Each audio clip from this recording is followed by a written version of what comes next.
There was even graver concern over the matter of Della's conduct with those who often crept away into a family's barn late afternoons for a game of Kiss Me Quick. By 15, she was long out of school, shuttling back and forth between her parents, enjoying the attentions of boys alert to her persuasive, unreserved charm. Frisky young Della forestalled marriage until she was 22, an advanced age for espousals at the time.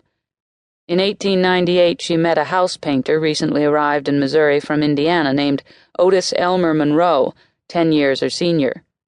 Like Della's father, Otis nurtured goals loftier than mere manual labor.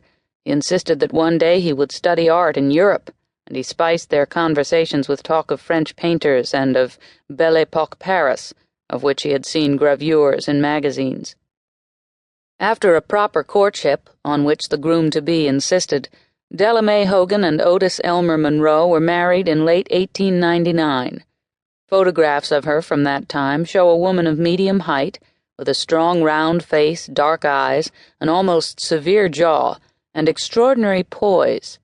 There is nothing demure in her stance. No portraits of Otis have survived, but Della later described him as fair-skinned, with reddish hair and hazel eyes.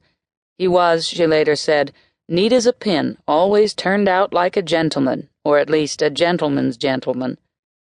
After a bad fall, he had a permanent scar on his left cheek, and this gave him a somewhat dashing, romantic look. Della seemed to think of him as a roué, a robust man of the world who had known danger. Not long after the wedding, Otis told Della to pack their clothes. Because he was guaranteed better wages than for occasional house painting, he had accepted an offer to work for the Mexican National Railway. They settled just across the border from Eagle Pass, Texas, in a town later known as Piedras Negras, then called Porfirio Diaz, named for Mexican's incumbent president. Della, at first unhappy to have left America, often stood on her front porch, gazing at the bridge across the Rio Grande into Texas. But she was an adaptable soul, and soon relaxed into her self-appointed role as a kind of unofficial teacher to the Indian and Mexican women, for whom she was also occasional midwife. By autumn 1901, Della was herself pregnant, and on the morning of May 27, 1902, she delivered a child she named Gladys Pearl. A Mexican civil judge certified the birth 5 days later. In 1903, Otis and Della learned that there were better jobs to be had in Los Angeles, where trams, trolleys, and railway cars were proliferating to connect the various sections of that swiftly growing city.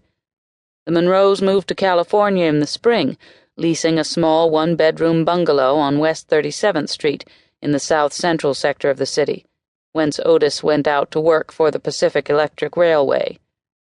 With a wife and daughter to support, he found his dreams of painting watercolors aboard a Seine houseboat fading into oblivion. In 1905, Della gave birth to a boy named Marion Otis Elmer, and the family required larger quarters. Family notebooks record that theirs was a peripatetic life over the next several years, and that they lived in at least 11 rented and furnished houses or apartments between 1903 and 1909. With such instability and few possessions to call their own, Gladys and Marion, although not obviously deprived of necessities, had uprooted and insecure early lives. Constantly on the move, as young Della herself had once been, there were also few opportunities to form sustained friendships. In addition, Otis often failed to return from work at night. Just as often, when Della confronted him, he insisted he could not recall where he had been.